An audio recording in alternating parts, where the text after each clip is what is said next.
seperti berlebihan semua. Bagaimana orang menyemprot atap rumah, menyemprot jalan dengan disinfektan pada rumah orang yang terinfeksi COVID. Apa gunanya itu? Virus itu kena matahari mati. Berapa miliar lu udah habis untuk nyemprot-nyemprot? Saya mau pindah ke Dr. Andani Eka Putra, Kepala Pusat Diagnostika Riset Penyakit Infeksi. Saya dengar di Padang, Pak Dokter sukses untuk melakukan tes yang sampai sekarang jumlahnya paling banyak katanya. Dan yang meninggal di Padang itu juga sangat sedikit, 34 katanya yang meninggal sejak bulan Maret awalnya atau Februari. Apa yang Pak Dokter lakukan dan apa situasi di Padang? Apakah karena penduduknya Sumatera Barat itu tidak sebanyak, katakanlah nggak usah Jawa Barat, tapi provinsi lain gitu yang ada di Indonesia, sehingga korbannya juga sedikit? Silakan. Baik, terima kasih Bang Karni. Assalamualaikum warahmatullahi wabarakatuh. Waalaikumsalam. Sebenarnya konsep kita di Padang sama persis dengan yang di Jakarta, Bang Karni. Sama persis. Bedanya adalah kita sudah mulai itu sejak April. Itu aja bedanya. Jadi pertama kita bicara COVID, satu hal yang harus kita perhatikan adalah bagaimana kita melakukan upaya untuk memutus rantai penularan. Itu konsep pertama. Itu aja konsepnya, sederhana aja gitu. Untuk memutus rantai itu ada dua hal. Yang pertama, memberikan pengetahuan kepada masyarakat, edukasi. Yang kedua adalah tracing dan testing. Jadi kuncinya apa? Masalahnya adalah memberikan pengetahuan kepada masyarakat itu sulit, butuh waktu. Untuk pakai masker saja, ini karena kita jarak jauh ya Bang Karni ya. Untuk pakai masker saja susah, untuk jaga jarak saja susah, untuk cuci tangan saja susah. Itu butuh waktu. Memang harus kita lakukan, tapi butuh waktu. Bagaimana kita membangun, dan masalah yang utama itu adalah bagaimana kita memberikan suatu pemahaman yang benar mengenai COVID. Saya berani mengatakan bahwa kita ini gagal paham dengan COVID. Kenapa gagal paham? Gagal paham itu bukan hanya masyarakat. Pemerintah juga gagal paham, nakes juga banyak yang gagal paham dengan COVID. Apa contoh gagal paham itu? Kita lihat bagaimana tata laksana penguburan jenazah. Coba lihat bagaimana pedoman WHO tentang Ebola untuk jenazah. Kita seperti berlebihan semua. Bagaimana orang menyemprot atap rumah, menyemprot jalan dengan disinfektan pada rumah orang yang terinfeksi COVID. Apa gunanya itu? Virus itu kena matahari mati. Berapa miliar lu udah habis untuk nyemprot-nyemprot? Ketiga, orang menggunakan bilik disinfektan. Saya masuk ke hotel disemprot, saya bilang, nyemprot untuk apa? Oh ini antiseptik Pak. Antiseptik tidak bisa untuk benda mati, saya bilang. Baju saya itu benda mati. Tapi kalau itu bilangnya disinfektan, kulit saya tidak cocok untuk disinfektan. Karena disinfektan itu untuk benda mati. Disinfektan untuk benda hidup, maaf tadi. Nah ini gagal paham. Yang paling parah lagi adalah bagaimana kita memahami angka COVID. Bahwa jumlah kasus meningkat itu mengerikan. Nah ini satu hal yang aneh gitu saya bilang. Kita 100.000 kasus dalam 4 bulan. Semua orang udah panik. Saya katakan, kenapa kita harus panik gitu? Tahu nggak kita bahwa angka kemungkinan kita mungkin sudah jutaan di sini positif. Brazil itu Pak, Bang, Brazil itu atau Amerika itu dalam satu hari bisa 30.000 positif. Kita baru 30.000 tes sehari maksimal. Nah ini pemahaman semuanya. Bagaimana kita memahami itu dengan baik. Kalau pemahaman kita tidak lurus, maka penyelesaian masalah juga tidak akan tuntas. Saya tidak ceritakan lagi bagaimana kondisi di mana-mana. Karena saya juga direktur rumah sakit, saya tahu kondisi yang apa yang terjadi di rumah sakit. Ini menyedihkan Pak, pemahaman semua orang. Ada orang pakai masker secara berlebihan. Sehingga dia kekurangan oksigen. Jadi pusing, jadi pingsan dan sebagainya. Tapi prinsip pertama dalam penanganan COVID ini adalah bagaimana kita mengendalikan infeksinya. Itu yang paling penting. COVID tidak bisa hilang. Tapi bagaimana kita mengendalikannya.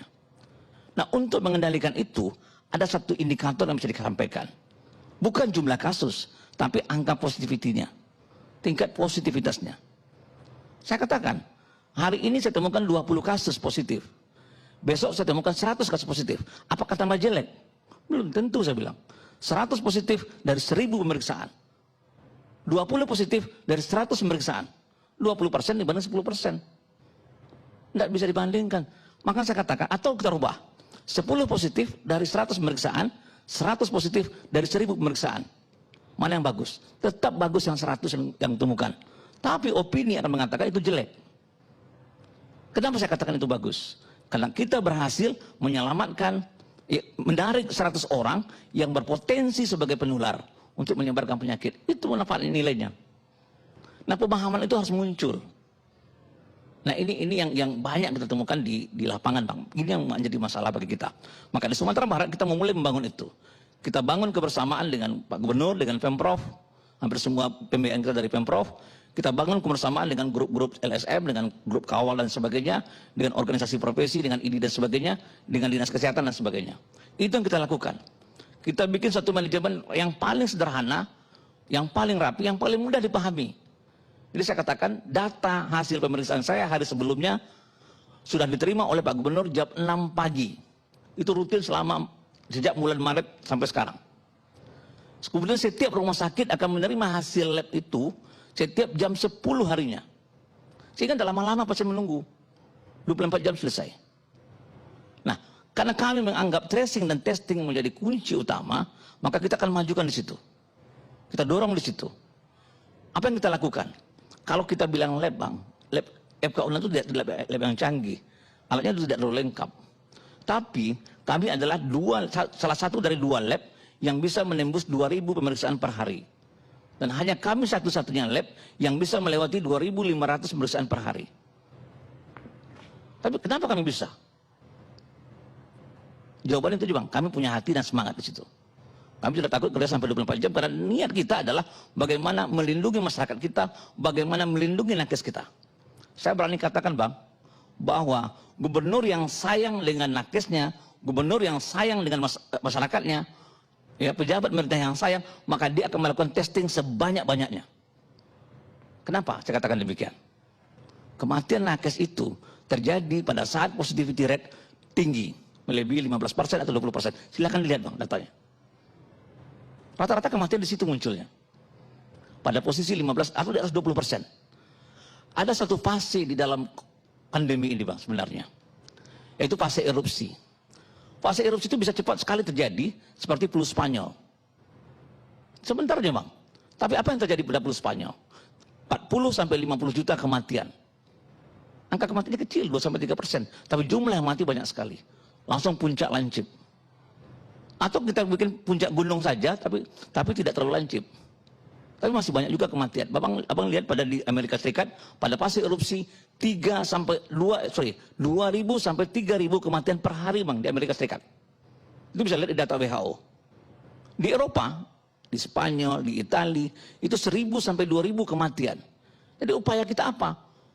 Cegahlah kematian itu, cegahlah fase puncak itu, bikin fase itu melandai saja. Itu harus kita lakukan sebenarnya. Bagaimana caranya? Tetap tapi tadi, edukasi tetap, tapi tracing dan testing harus kita dorong ke depan. Maka saya berpikir selalu bahwa testing itu yang kita lakukan. Apa yang kami lakukan di Sumatera Barat sebenarnya? Testing itu kami dorong ke depan, tracing kita dorong ke depan. Itu yang kita lakukan. Sehingga di awal-awalnya, karena kita memeriksa pasien-pasien tanpa gejala banyak, semua hasil dari close contact tracing, dari active case finding yang kita lakukan secara optimal, maka di awal-awal bulan Mei itu, Sumatera Barat itu bisa nomor 4, nomor 6. Nomor 6 seluruh nasional, secara nasional, Provinsi Sumatera Barat, jumlah kasus konfirmatif. Itu yang terjadi. Nah, kemudian apa akibatnya? Karena tracing kita bagus, maka sekarang kita sudah turun, Bang, jadi nomor 19, nomor 20 terbanyak. Karena pertumbuhan kasus kita kecil. Sumatera Barat adalah provinsi dengan testing rate-nya nomor 2 terbaik di nasional, setelah DKI. Saya pernah jawabin itu. Bukan jumlah pasti Jawa Barat lebih banyak. Tapi testing rate dibandingkan antara jumlah pemeriksaan dengan jumlah penduduk, kita terbanyak. Standar rata-rata WHO adalah sekitar 1 per 1000 penduduk per minggu. Minggu lalu kita 1,9 per 1000 penduduk per minggu. Atau 1000 per juta penduduk, seperti kata Pak Anies. Nah, kita 1,9. Kemudian positivity rate kita di Sumatera Barat secara kumulatif itu sekitar 1,48%. WHO standarnya adalah 5%. Maka saya selalu mengatakan, daerah-daerah yang dikatakan terkendali adalah daerah yang positivity rate-nya di bawah 5%. Sepakat dengan Pak Gubernur Jakarta bahwa syaratnya ada, testing rate-nya mencukupi. Kalau kita katakan daerah itu hijau, kemudian karena kasusnya sedikit, besok mereka tidak bisa periksa, Bang. Supaya kasusnya turun-turun terus. Sehingga kesannya sedikit. Tidak bisa seperti itu saya katakan. Kita asumsikan sekarang. Sumatera Barat ini dengan Indonesia ini dengan 25-30 ribu pemeriksaan per hari dengan positivity rate sekitar 10%. Artinya apa? Secara kasar kita bisa katakan dari 265 juta penduduk mungkin sekitar 26,5 juta orang positif. Masalahnya testing kita seperti itu. Kita temukan 100 ribu kasus dalam 4 bulan. Amerika cuma 3 hari kok segitu. Kenapa bisa? Bukan karena kasus Amerika banyak, testingnya banyak.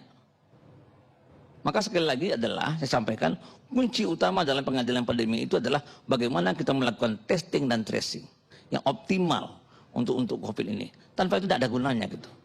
Nah, apa yang terjadi saat ini? Sistem kita tidak berkembang lama sekali. Pak Jokowi sudah bilang bagaimana kita mencapai 30 ribu. Itu aja sudah sulit kita capai. Sudah sangat sulit kita capai, Bang. Kita ini idealnya 1 per 1000 penduduk atau kalau 265 juta mungkin sekitar 265 ribu orang yang harus kita periksa. Bagi 7 mungkin sekitar 40 ribu. Tapi dengan kondisi positivity rate kita masih tinggi, mungkin 50-60 ribu lah baru kita anggap cocok. Kita punya 200 lab tersebar. Tapi kapasitas kita kecil-kecil. 200 sehari, 300 sehari. Bukan alat yang kurang. Bukan alat yang kurang. Ada satu provinsi mesin PCR 5. Tapi pemeriksaan cuma 400. Ada 8, misalnya cuma 600. Ada provinsi besar tidak pernah sekalipun mencapai 1000 per hari untuk satu lab. Tidak pernah. Tidak ada satupun lab yang besar. Belum lagi kita bicara kualitas lab. Nah, di Sumatera Barat kita membangun lab secara sentralistik. Itu yang coba kita rancang, Bang. Labnya sentralistik, sehingga kontrolnya bagus, kualitasnya kita bagus, dan kita coba mengembangkan semuanya dengan PCR. Semua PCR, Bang. Jadi kalau Abang pergi ke Padang, sekarang di bandara ada tempat swab. Itu gratis. Orang yang datang dari luar provinsi, gratis. Nah, apa yang kita alami sekarang? Nah, ini dalam seminggu terakhir nih ceritanya, 2 minggu terakhir. Kita mulai mengalami ledakan-ledakan kasus. Kenapa itu terjadi? Karena sulit mengontrol orang dari luar. Kita sudah anjurkan mereka untuk swab, mereka tidak mau karena tidak ada aturannya. Kita orang dari luar, hampir semua kasus kita itu berasal dari luar provinsi. Hampir semua, Bang, dari luar provinsi. Kita punya data lengkap untuk itu. Saya ibaratkan kami di laboratorium dengan teman di dinas kesehatan itu seperti tukang pemadam kebakaran hutan, Bang. Hotspotnya itu ada. Jangan katakan Sumatera kita itu aman sebenarnya. Tetap ada COVID. Selama pandemi ini ada, tetap ada kasus. Walaupun angka positif kami 1% di Sumatera Barat, tapi tetap ada kasus. 1% dari 5,4 juta penduduk, berarti ada 54 ribu orang positif di situ. Bukan berarti aman, tapi WHO menganggap bahwa 5% itu terkendali. Kalau saya katakan, kalau terkendali kita bisa apa? Bisa apa saja boleh. Kalau terkendali, asal ikuti protokol. Mau bikin pemilu boleh saya bilang. Pilkada boleh, asal terkendali. Nah pertanyaannya adalah, berapa persen sebenarnya provinsi yang terkendali itu? Syaratnya apa? Testing rate-nya harus cukup. Kalau testing rate-nya tidak cukup, jangan bicara mengenai positivity rate. Itu aja kunci yang paling penting, Bang. Nah bagaimana kami menemukan kasus? Close kontak. Kita lakukan close kontak tracing yang optimal, dan kita lakukan surveillance, Bang. Saya sudah lakukan surveillance sekitar 3 minggu lalu, itu dengan 28 ribu sampel. Dengan angka incident rate kita sekitar 0,3%. Nah ini betul-betul yang kita lakukan secara optimal. Dan kami, Bang, satu-satunya lab di Indonesia ini kekurangan sampel. Itu kurang sampel sekarang. Kapasitas kita 3.000 per hari. Tapi sampel kita cuma masuk 1.500 per hari. Sekarang kita tawar-tawar siapa provinsi yang mau mengirim sampel silahkan. Gratis. Aku betul bilang gratis saya bilang. Nggak ada masalah gitu. Karena saya harus menjaga ritme anggota tim di lab. Bagaimana mereka punya ritme. Saya katakan sekarang, lab yang terbaik adalah lab yang bisa melakukan pemeriksaan sebanyak-banyaknya. Dan sekarang padahal terbanyak. Itu saja. Kuncinya semangat. Hati, Bang. Hati. Ya, terima kasih, Bang. Bekerja dengan hati. Baik.